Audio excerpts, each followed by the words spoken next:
Welcome to A Canadian Investing in the U.S., a podcast and YouTube channel focused on Canadians buying real estate with host Glenn Sutherland. Welcome to another episode of A Canadian Investing in the U.S. This week, my guest is Lianna Alcock. Lianna, tell us a bit about yourself, and then we'll go into your story. For sure. So I live on Vancouver Island in British Columbia. I'm a mom. I got 4 kids, 19, 16, 11, and 7. So they take up a lot of my time. Yes. Pretty much, you know, that's my life, right? I'm kids and I'm work. That's what I do for the most part. I mean, I come from a long history of, you know, sales jobs and customer service jobs and helping people in that kind of realm. And so investing to me is not really investing, it's more of a people business. So that's why I really like it. I just fit in really well with it. Yeah. And helping people, that kind of stuff. That makes a lot of sense. Good fit.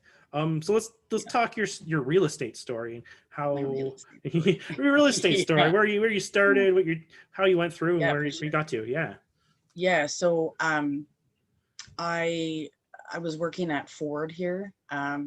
I had a really good job. I thought that was going to be my job forever. You know, I was like, yeah, I'm in the union, you know, woo, because that's what you like kind of strive to do when you're younger, right? To have a good job, get benefits, all that stuff. Mm-hmm. And I came across some affiliate marketing thing online, and it kind of piqued my interest. And so I started dabbling in affiliate marketing. I really didn't know what I was doing. And with that came personal development stuff. So I started to get into personal development, where I came across Dean Graziosi and Tony Robbins. And that's when they put out this KBB course, a Knowledge Business Blueprint course. Okay. And for some reason, I felt compelled to purchase this program. Really didn't even know what the program was about or really anything. Yeah. So I purchased this KBB program. And of course I was, you know, Googling Dean Graziosi, and I saw that he had a real estate program that you could do from home. And I was like, interesting. Yeah. Real estate. Never really thought about it, but that'd be kind of cool. So I bought that course, and I didn't even really go into it. And on the other side with the KBB program, we got put in these little masterminds. And I'd done a little bit of research about real estate investing, and I really knew nothing. Like I've never bought a house. Like I knew nothing about Canadian real estate, but I knew nothing about real estate, period. Yeah. And I got put into this little mastermind group, and somehow we started talking about investing. And there was a gentleman in that group that said, "Oh, I know, I've been an investor for 25 years. He's like, I can teach you." And I'm like, okay. Really had I really had no idea what I was doing. So we got on the phone and we clicked. His name's Todd. He lives in Baltimore. Okay. And I just kind of went with it. But really like green and not, I didn't know what like ARV meant. Like you're talking, Lianna knew nothing. Like nothing. And so I started to kind of learn from him, and he so we started that. And then I think it was about 2 weeks after I met Todd, I got laid off from my job. Ooh. And I'm like, all right, what am I going to do now? So I thought, well, I got 6 months or so of unemployment. I'm like, I'll just kind of wing it and see if this sticks, or if this is anything that I like to do. I knew that I could talk on the phone, and I knew that I could sell things because I've done that for so many years. So yep. I just didn't know real estate. So that's kind of how I got into it, not really searching it, not expecting it to stick or really expecting much from it. Everybody thought I was crazy, you know, because I was, you know, who's this guy? Like, you don't even know him, you know, like, because like we only talked on the phone. I mean, obviously we did lots of Zoom calls and stuff, yeah. But so yeah, he kind of took me under his wing. And he flipped houses. So he taught me how to flip a house before I learned how to wholesale.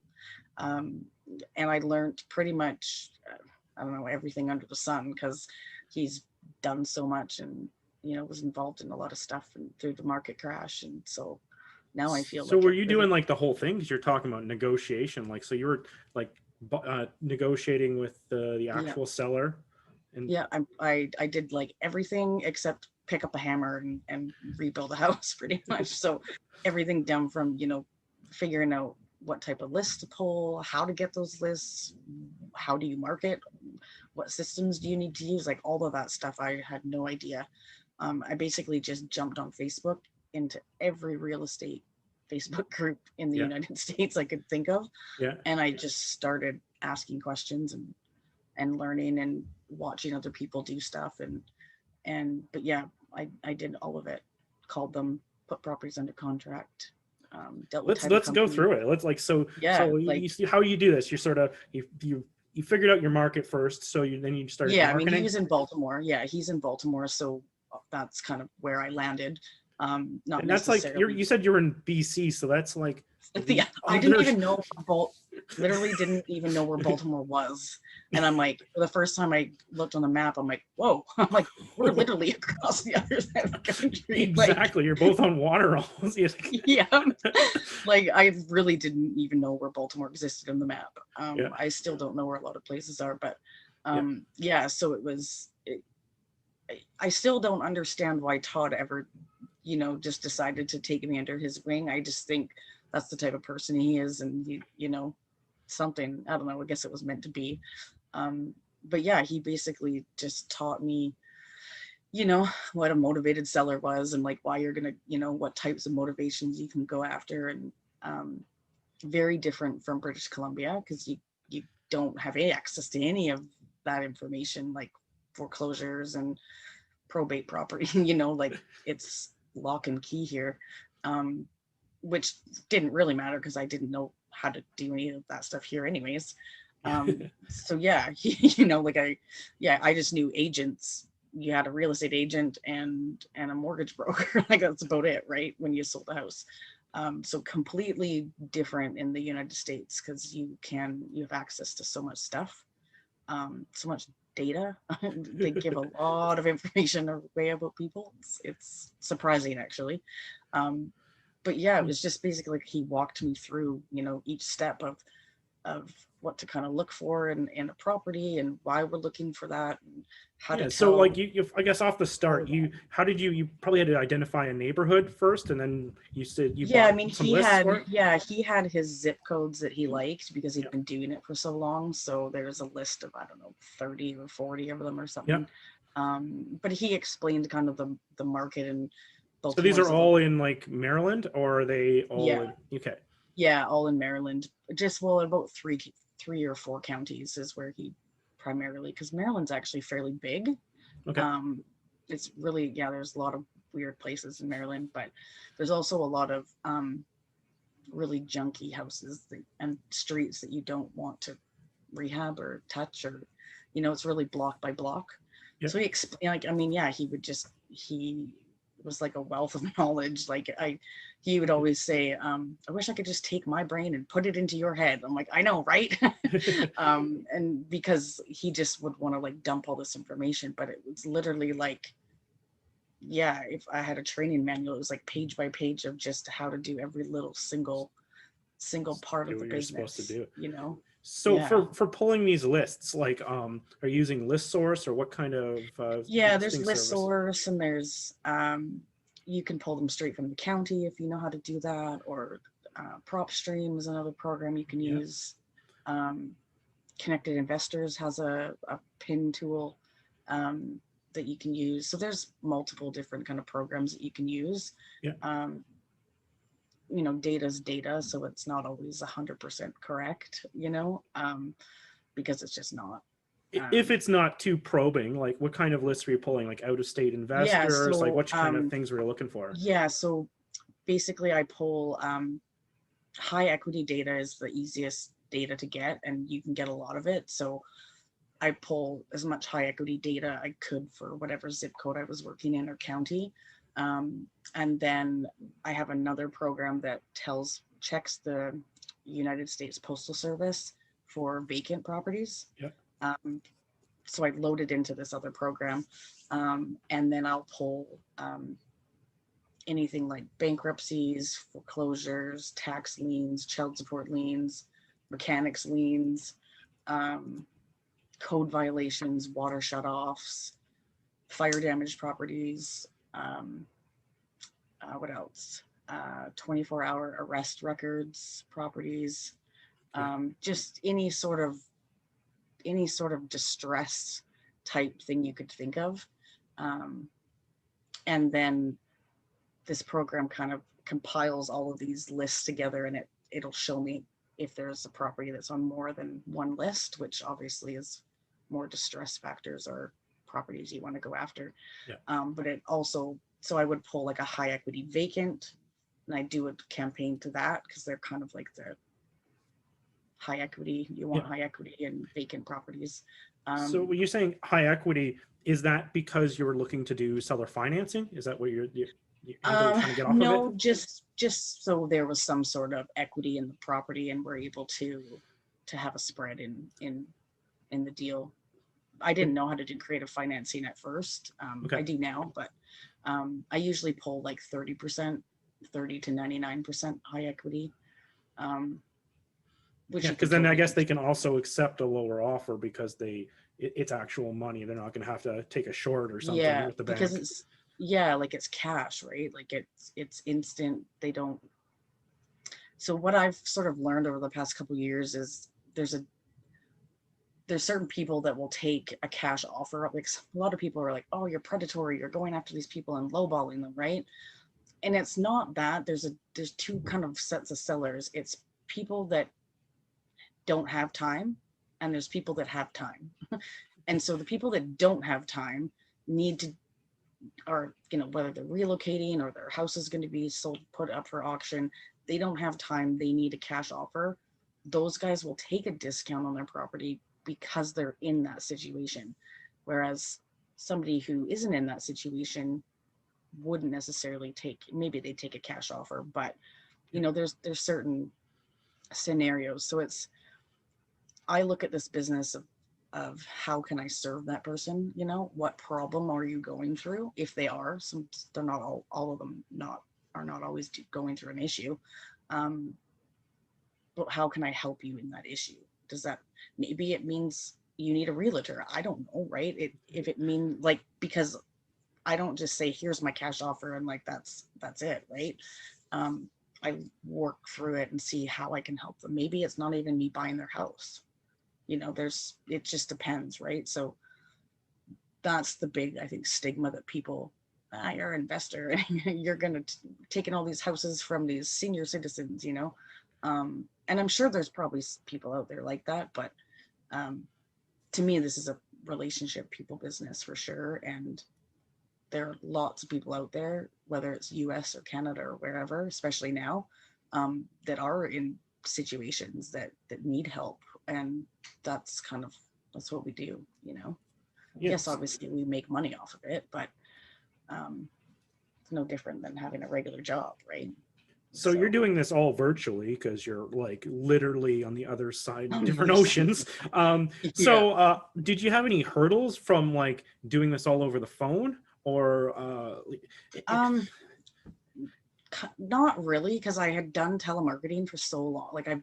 Sales just came easy to me. So, and I'm a people person, I'll talk to anybody. And I can build relationships with people. So that part of the business was like a piece of cake. That was I'm in my wheelhouse there. The hard part is I've never met anybody that I work with. Everybody, I just see them, either through the phone or through Facebook or, through Zoom calls. So that's been my biggest struggle because I like to be part of a team and I like to be, but it's just me here, right? I have people, right? It's just me. And so that's been a struggle for me just because I like to be sociable. And just finding, trusting people, making sure that I've been burned a few times, trusting the wrong type of people. So, my mom still says to me, are you sure you want to be doing this? And I'm like, Mom, yes, I am, maybe you should just go get a job, which, yeah, that was part of it, right? Do I trust this guy that just offered to teach me how to do real estate investing? Is he going to pay me? So those have been my biggest hurdles, and just Yeah. I guess the other one is just being consistent really at what you're doing every day, because humans are lazy, we're Don't say lazy enough with about that stuff. Yeah. Yeah, like it's like, I'll do it tomorrow, right? Because I don't have a boss to report to anymore. So getting into that shift of making sure I was doing the same things every day and that I was actually doing them took a bit, and how to, time block my day out. It was hard. It was hard to like stick to a schedule, right? We're just not, when you're at home, and so yeah, that was the biggest hurdles for me, for sure. And I'll probably still struggle with being consistent part. Oh yeah. Just, Oh no, that's the whole thing. I hear all kinds of different people saying, like, they have lists or like piece of paper they have to fill out every day just to make themselves accountable to this piece of paper. Like, I gotta make this many calls and do this much stuff and check all their stuff off to get through it, just to make themselves accountable to something, right? Because otherwise it's so easy. You're like, oh, my kid's having trouble with some school, so I'm just going to go help him for the day. And you're like, especially in the last few weeks, Netflix on or whatever. Exactly. Like, I'll do it later. Yeah, totally. So back to where we were before. You got this thing. You're talking to the people. You've kind of probably had a verbal agreement, or talked, at least had some sort of things. You're now to the point where you're going to do an offer. Are you doing it through email? Are you mailing the offers? Are you mailing it from the US? Are you mailing it from Canada? Well, how do you get that to them? Depends. It depends on who I'm talking to. Yeah. Most people are good with electronic, using DocuSign and doing electronically. There are some people that would prefer to sign in person, and I would just utilize the people that were in Baltimore to get that done. Same as if I needed to see what. Like, would you have like someone run over to the property to sign it, or would you have them go to a title company, or what? Yeah, they would just go to the property or meet them somewhere or wherever and sign it, and then email it to the title company. Yep. Yeah, it's actually pretty easy. It's the hard part is staying on top of people so they're accountable to your contract. Like title companies will just let it stack up. So you have to be kind of on them. But yeah, most people are good with electronic signatures. I found since COVID, more people are adapting to everything online. It's a lot easier. Yeah, they don't want you to come to the house. Like, let's do it online. They don't want you coming near it. And at first I didn't tell people that I didn't live in the States. But then when people started questioning my accent, I'm like, okay, I don't think I have one. And then I would tell them, and then they would think it was really cool. So I kind of use it to my advantage. They didn't come up with they weren't like worried about it. I've only had one person not want to do business because I live in Canada, but other than that, people are like, that is so cool. Tell me about your story. Also, Maryland is not like it's really far, and it's in the north, right? Yeah, so like people don't even they don't even question it. I just kind of tell them my story and how I got started, and like they're like, that's so cool, good for you. And most people are pretty open to it. Like I said, only one person that's said, no, I don't want to do business with you. So like with that, because you're being open about being Canadian, do you use a Canadian number, or you have like a US VoIP number? Yeah, I use a program called what is it called? Oh my gosh, I can't remember what it's called. It's not Rings. I think it's Ring Central. I think it's called Ring Central. And it just gives me a voice over IP. You can pick. There's tons of services. There is so many. I literally on my phone, I was just like looking, which ones do I'm using? Like I use Text Now, I use Fongo, I use Hangouts. There's like there's so many. The problem with Hangouts, sorry, I'm sort of taking over, but when I use Hangouts, a lot of times it shows up as like a telemarketer on the other side. The Hangouts numbers aren't good phone numbers. Yeah, there's a program called Twilio, which is where most of the numbers come from. It's I don't even really know. It's a coding program, so you can do a whole bunch of stuff that I don't know what to do with it, but that's where most of the numbers come from. I use another one called Dialpad, which is like a software. I think you can text message in it. And it's all just over the computer, right? Yeah. It's just all computer systems. So yeah, and you can make them local numbers, so it'll come up as like a 410 is the zip code or area code in Maryland. So most people think it's So, a Maryland number. exactly. Yeah. And I then can forward them to my cell phone here too, most of them, if Yeah. they call back or something. So it's, yeah, people don't even really notice unless they hear my accent. So to step our way through this, we've now like got this offer signed. Now, what's your are you going to wholesale it? Are you going to flip it? Are you renovate it? Yes. Where do you go from there? So yeah, we kind of figure out that whole part before we get the contract signed. So we look at our exit strategy when we're looking at the numbers. So you know, if it's a property that needs a lot of repairs, then it's probably going to be a fix and flip, most likely. And it just depends on what it needs in repairs. It could be, you know, turn it into a rental, or do you want to turn it into a HD TV style house, you know, that a new homeowner is going to purchase, right? And so I got to Todd walked me through that whole process and you know, how to tell what your after repair value is, and there's certain nuances with that, and how what properties to look at and what not to look at, and how many square feet you can go over. And it's actually it's kind of like a little bit of a science, and you can't he used to tell me, he's like, just the more and more that you look at this, it'll make sense and you'll just understand it. And I got frustrated because I'm like, I don't like, this is frustrating. I don't know what's what, right? And he's right. It's just the more and more that you do it, it just makes more sense. Like a lot of people get really confused about trying to figure out comms, and a lot of people don't know how to do it correctly. But it just takes time to, you know, figure it out and to run the numbers. Like I remember he'd be able to like look at what the after repair value was and what someone was asking and what the repair costs were, and be able to say, yeah, it's a deal or it's not. And I'm like, how do you do that? You know, and I'm like, oh, I'm going to be so happy for the day that I can just look at that and do. And now I can. And we joked about it all the time. I'm like, remember when I used to say, I just wish I could just look at these numbers. So it's really just repetition of, you know, learning something new. Because it's really not rocket science, right? You're taking your after repair value and you're timesing it by 70%.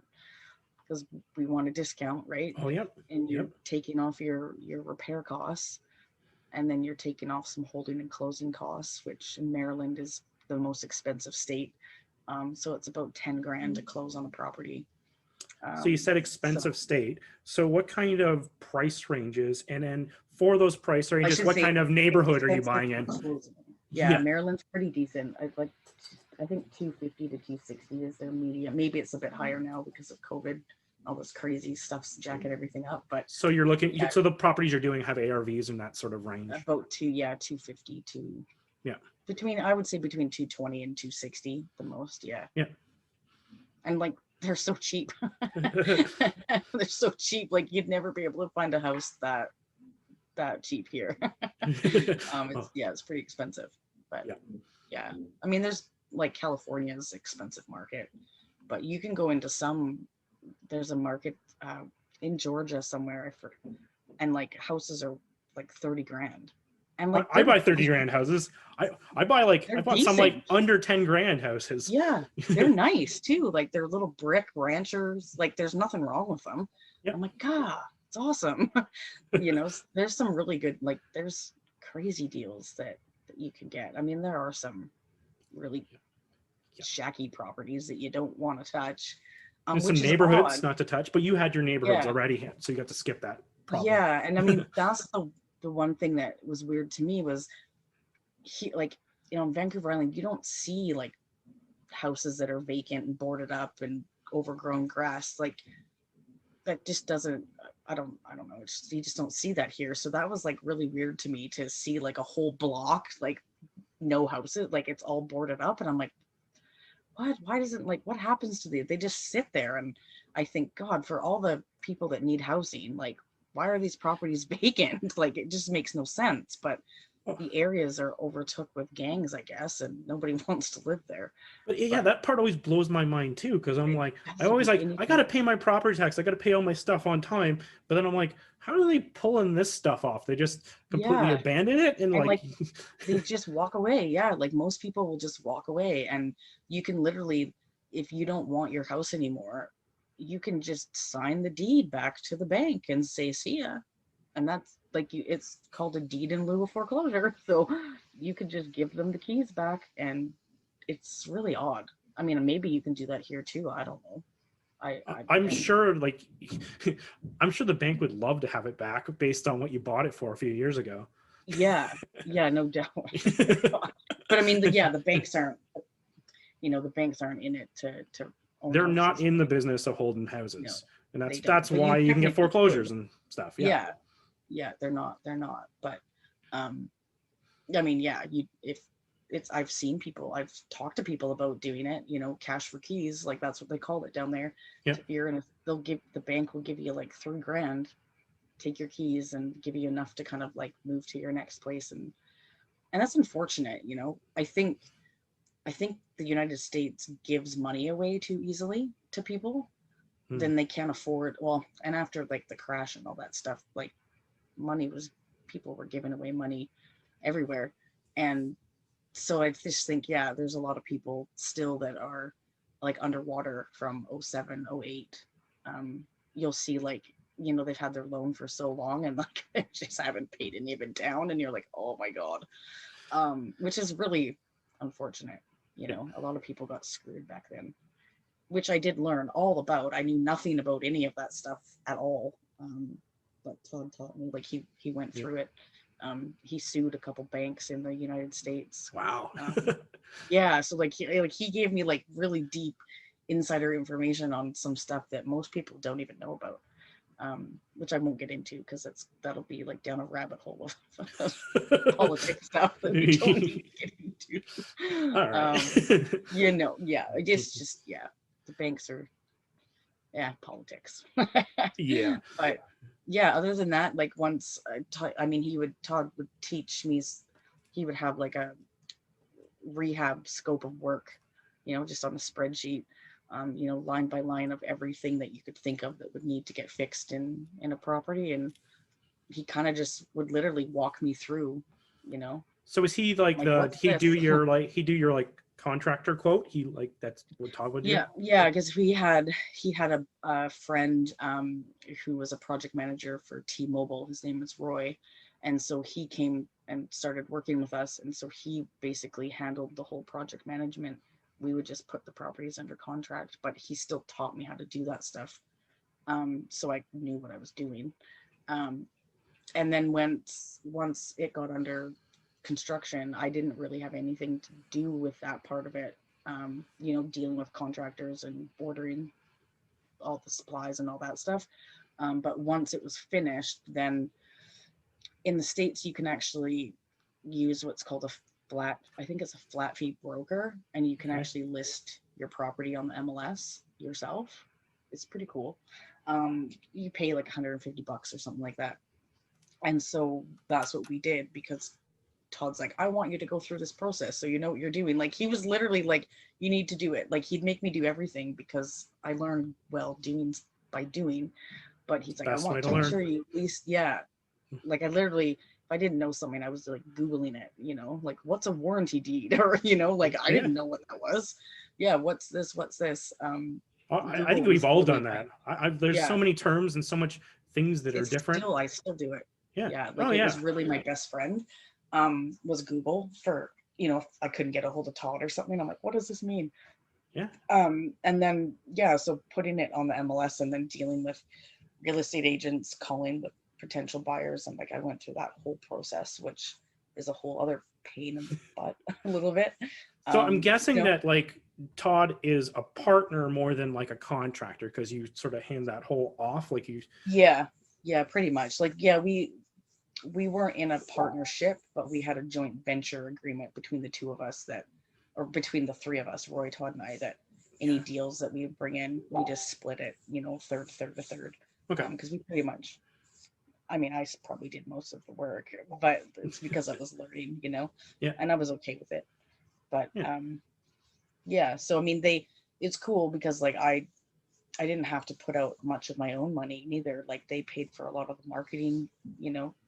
all that, like pulling lists and skip tracing and all that stuff it can get expensive, especially if you're not closing deals, right? And all the like softwares and stuff that you have to have, right? Because you get caught into that whole other side of, because there's a billion things to pick from, Yep. and you Oh get yeah. caught in that shiny ball syndrome. It's, ooh, look at these fun things you could use, right? Which you probably don't even need to begin with.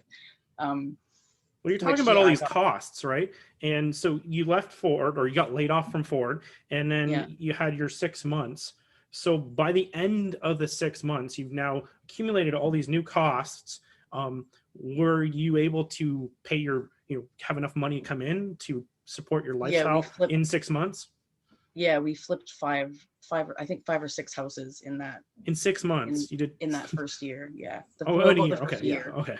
Yeah, not in 6 months. Oh, that would be really I awesome. was like, that's About the incredible. first year. Yeah. Yeah. Oh, because I think it was March Yeah. of 2019 that I started.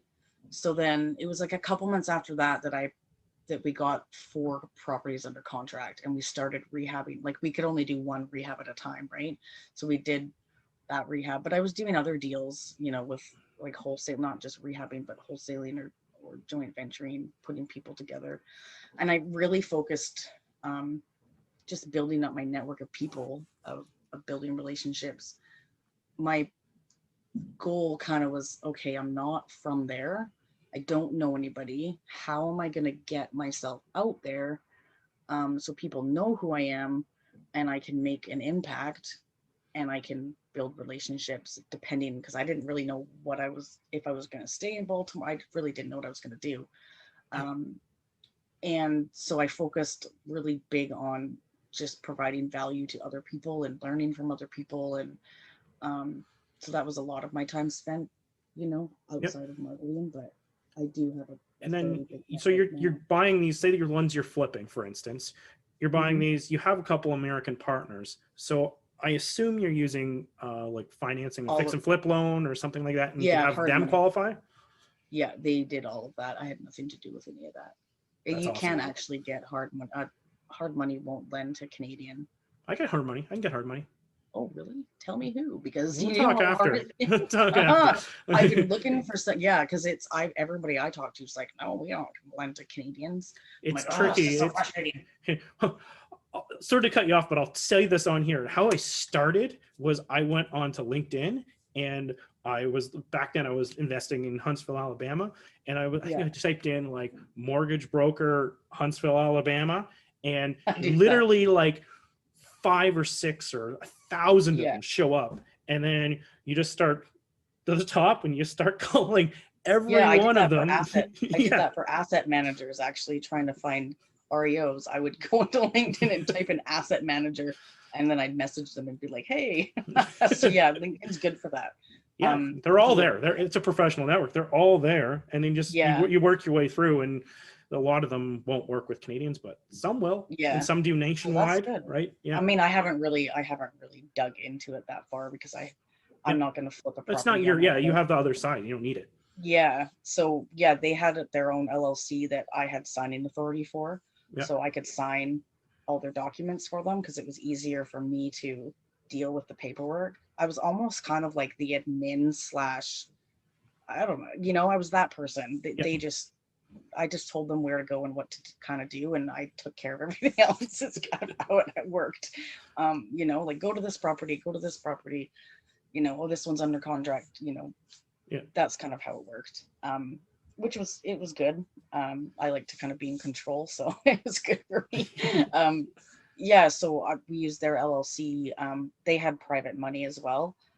So they had um, a lawyer of some sort that had other people that would lend money. So yeah, so you can use, people's funds, they had a couple equity partners that would just come in and put money in to be a partner.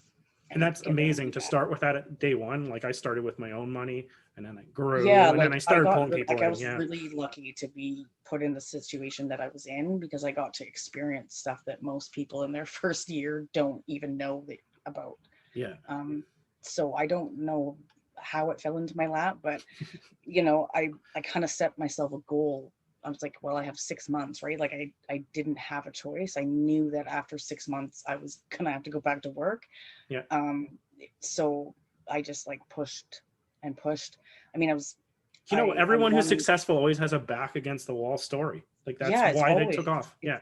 it's like sink or swim, man. You got to do something, Yeah. and the Connected Investors had a real estate investor of the year thing that I entered, and I won it, not thinking. Really? I didn't think I was going to, but everyone liked my story.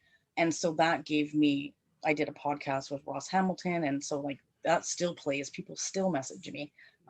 So that happened in my first year, where that got quite a bit of headway just because it was Ross Hamilton, it's pretty like he's Ross Hamilton. So that kind of helped me get out, for people to know who I was. And I'm a natural go-giver and want to give back to people. So I'm always helping other people. People always come to me because they know that I'm nice and well.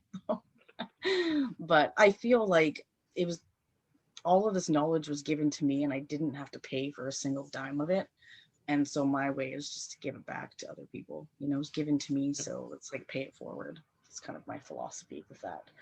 And there's so much money out there that you don't need to be greedy. Like other people can get it, You're preaching crazy. to the choir. That's why I do a podcast for free. I teach on it for free. Now I'm on Clubhouse. I always kind of shake my head when people are reselling other people's education. Like, oh, I took a course, now they're going to resell it. And you're like, really? That's all that it is. It's just other people's. You didn't invent this wheel. Yeah, it's the same stuff, just said a tiny bit different, right? Exactly. I mean, and Todd had access to probably like every real estate program, coaching program you could ever think of.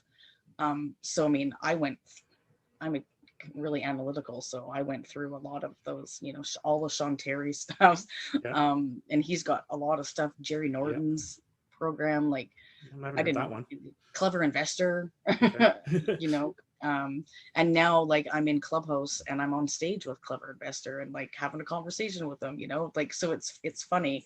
Pace Morby is another big creative finance guy in the States, who I have a good relationship with as well. So yeah, I worked really hard on building my network of people, and because I thought if I ever need something, I gotta have somebody, right? Like I don't know anybody else down there.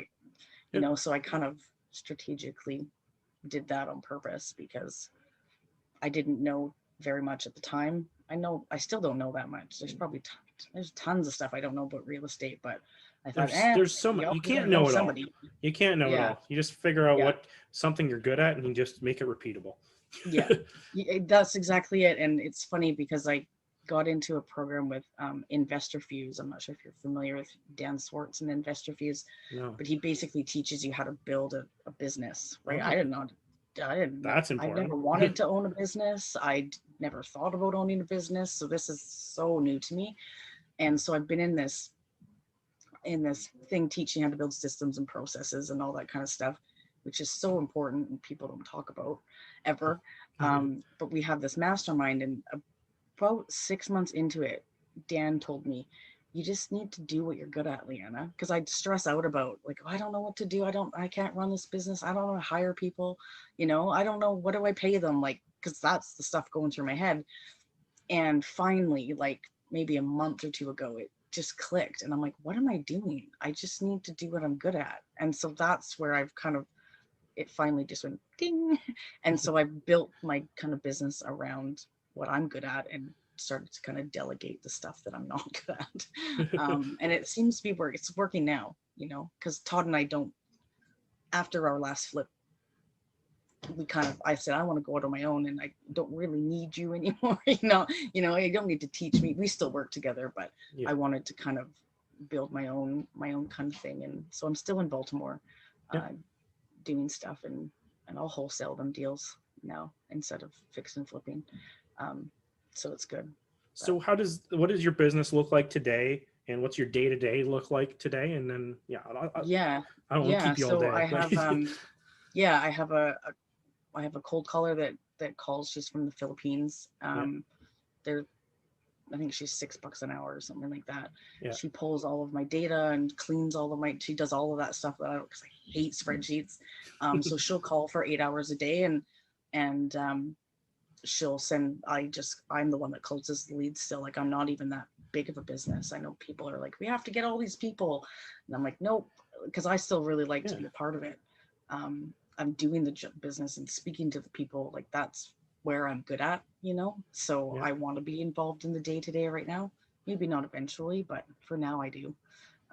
So it's just really me. It's her, she's the one that calls, and I do kind of the rest of the follow-up with everything. I am going to hire one other person, like a lead manager, to take care of that stuff, because it's a little bit too much for me to do all of it. Because I'm just getting, I have enough leads now that I can have somebody else follow up with them. That's awesome. Yeah, so I'm slowly not doing 16-hour days. I'm slow, because people forget, right? They're like, oh, my own business, but it's so hard. It's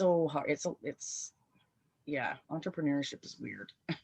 And I never thought of myself as a visionary and that type of person. I'm not, but I guess I kind of am. I'm learning that about myself, which is cool. It's definitely, I do wish I would have started this 10 years ago, before, but we still got lots of years left. Yeah. Lianna, if people wanted to track you down, what's the best place to do so? Yeah, you know what? Facebook is usually, like, I'm not on there as much anymore, but Facebook is the best place. You can go to I have a couple Facebook pages. There's Home Ethics Solutions. Another one's We Buy MD Properties, or just my regular Facebook. I'm probably pretty easy to find on there. Yep. If you're on Clubhouse, I'm on Clubhouse too. Send me some links wherever you want people to find you, and I'll put it in the show notes. And then Facebook. Facebook's probably the best place. Yeah, Messenger or something. Probably the easiest for sure. Awesome. Yeah.